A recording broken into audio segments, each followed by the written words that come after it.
Près de 15 jours après les inondations qui ont touché les quartiers de la capitale Freetown, la Sierra Leone est toujours en situation d'urgence.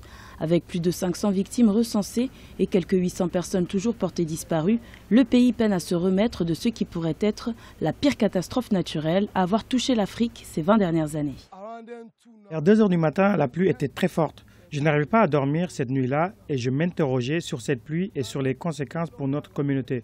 Je suis sorti pour vérifier la situation autour de la maison et pour voir comment allaient les voisins en utilisant une lampe torche. J'ai pointé la lampe sur la maison de mon frère et elle était inondée. Il avait perdu 2 de ses enfants. Ceux dont la vie a été épargnée ont souvent tout perdu et vivent dans des conditions précaires. Près de 3000 personnes auraient perdu leur maison suite à ces inondations, selon les Nations Unies. À cela s'ajoute le besoin d'assistance médicale et de nourriture.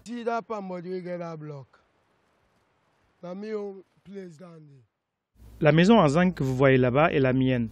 Mon frère, qui a perdu 2 de ses enfants, était près de chez moi. Leur maison a été inondée, mais les 2 enfants sont morts parce qu'ils étaient endormis. La plupart des gens qui sont morts dormaient lors de l'éboulement, alors qu'il pleuvait encore.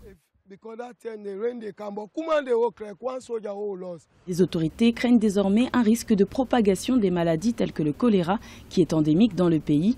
Le retour à la stabilité sociale s'avère être nécessaire pour ce pays qui devrait connaître ses élections présidentielles et législatives au mois de mars 2018.